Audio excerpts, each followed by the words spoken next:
तो कौन सी गलतियां नहीं करनी चाहिए एज अ बिगनर? देखो, फर्स्ट ऑफ ऑल, जब लोग ट्रेडिंग स्टार्ट करते हैं ना, तो उनके दिमाग में एक ही चीज़ रहता है, दूसरा का लाइफस्टाइल देखकर, कि उनको भी ऐसा लाइफस्टाइल चाहिए एंड उनको एक ही महीने में चाहिए होता है। तो सबसे पहला पॉइंट, कैसे स्टार्ट करना है? देखो, तुमको पहले 3 महीने हाथ में रखना है। तुम्हारा प्राइस एक्शन, तुम्हारा चार्ट पैटर्न्स, कैंडल स्टिक, ये सारी चीज़ें तुमको 3 महीने में सीखनी है। अब 3 महीने में इसलिए बोल रहा हूँ, तुम तो सीख 1 महीने में भी जाओगे, लेकिन उसको प्रैक्टिस करना होता है। कोई भी चीज़ में अच्छा बनने के लिए तुमको उसके ऊपर बहुत ज़्यादा प्रैक्टिस करना पड़ता है एंड उसके बाद तुम्हारे अंदर से परफेक्शन निकलता है उस चीज़ का, ठीक है? तो तुमको 3 महीने इसमें पूरा प्रॉपर तरीके से देना पड़ेगा। कैंडल स्टिक क्या होता है, प्राइस एक्शन क्या होता है, ट्रेंड लाइन क्या होता है, इस सारी चीज़ें जब तुम सीख जाओगे, उसके बाद तुमको करना है पहला डिपॉजिट। अब इसमें बहुत सारे लोग गलतियां क्या करते हैं, उनके पास जितने भी कैपिटल होते हैं वो सारा एक बार में डिपॉजिट कर देते हैं, which is very bad, because तुमने अभी तक इमोशंस के बारे में नहीं समझा। इमोशंस क्या है, ओवर ट्रेडिंग क्या है, कैसे उसको कंट्रोल करना है, ये सारी चीज़ें तुमको नहीं पता होती है। तो पहले डिपॉजिट कभी भी बड़ा नहीं करना, हमेशा छोटा। और कितना रखना है, इतना तुमको डिपॉजिट करना है जितना, अगर तुम्हारा लॉस हो जाता है पूरा, तो तुमको फर्क नहीं पड़ना चाहिए कि हाँ ये मेरा लॉस हो गया, कोई बात नहीं, मैं दोबारा से डिपॉजिट कर सकता हूँ, मैंने इतना अभी रखा है। तो अपना थोड़ा सा सेफ साइड चलना जब तुम स्टार्ट कर रहे हो।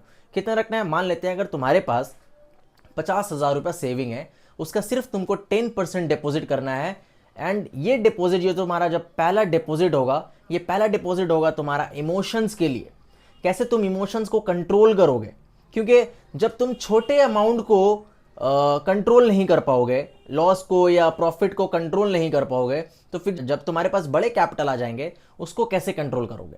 इसलिए ये जो तुम्हारा पहला डिपॉजिट होगा, ये तुम्हारा इमोशंस के, देखो स्टार्टिंग से ही तुम सिर्फ कमाने के पीछे मत जाना, पहले प्रॉपर तरीके से सीखने के पीछे जाना, ठीक है?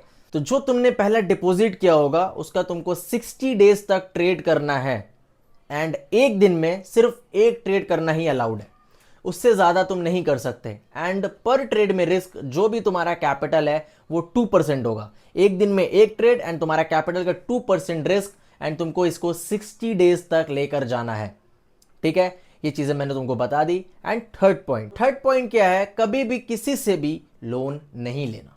कोई भी इंसान हो, तुम्हारे भाई, तुम्हारे फ्रेंड, बैंक, किसी से भी हो, लोन नहीं लेना है कि तुम्हारा लॉस हो गया है एंड तुमने सोचा कि लोन लेकर मैं ट्रेडिंग कर लूंगा एंड मैं उसको लोन भी चुका दूंगा एंड मैं प्रॉफिट भी कर लूंगा। ऐसा पॉसिबल नहीं है, ठीक है? ये चीज़ नहीं होता है। मान लो, चलो हो जाता है, 1,000 लोगों में से एक इंसान का हो जाता है ये चीज़, लेकिन अगर तुम्हारा 1,000 में से वो एक इंसान नहीं निकले तो क्या होगा?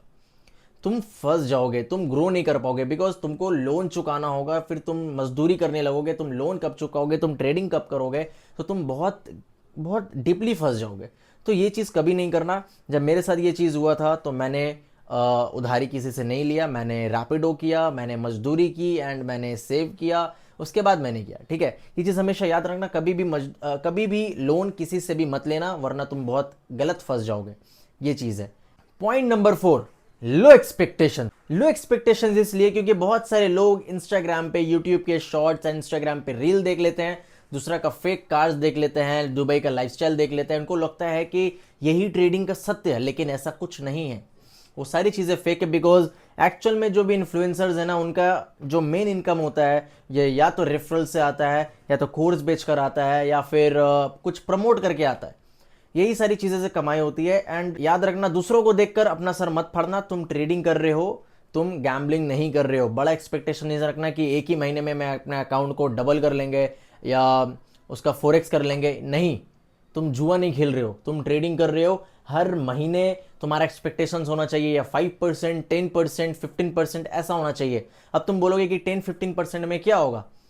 भाई, अगर तुम्हारा कैपिटल बड़ा है, अगर तुम्हारे पास, देखो आज तुम स्टार्ट कर रहे हो 10,000 रुपये से, जब तुम 1 करोड़ रुपीज से ट्रेड करने लगोगे, तो तुम्हारे लिए 15%, 10% बहुत बड़ा अमाउंट होगा। कभी भी बड़ा एक्सपेक्टेशन मत रखना, वरना तुम्हारा ही लॉस है।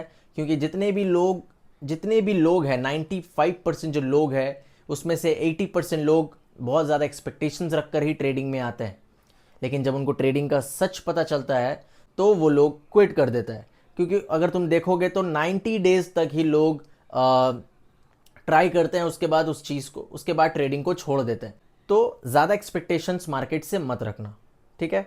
मैंने जो कुछ भी तुमको बताया है, 2 महीने तुमको ट्रेड करना है अपने छोटे से अमाउंट के साथ, ताकि तुम्हारा इमोशंस कंट्रोल में रहे, तुम्हारा फेयर, तुम्हारा ग्रीड, तुम्हारा ओवर ट्रेडिंग सब कुछ कंट्रोल में रहे। इसलिए इससे पैसा कमाने के पीछे नहीं जाना स्टार्टिंग में, क्योंकि अगर तुम स्टार्टिंग से ही पैसा कमाने के पीछे जाओगे तो कभी कमा नहीं पाओगे, ठीक है। तो हमेशा याद रखना, तुमको ये चीज़ जो मैंने बताया, तुमको सिर्फ देना है 5 महीने।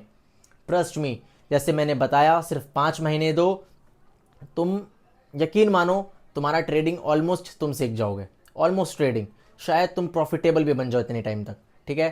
क्या क्या नहीं करना है मैंने तुमको बता दिया है। बाकी अगर तुमको चार्ट पैटर्न क्या होता है, कैंडलस्टिक क्या होता है, ये सारी चीज़ें अगर जानना है तो चैनल पे मेरा वीडियोस अपलोड किया हुआ है, जाकर देख सकते हो।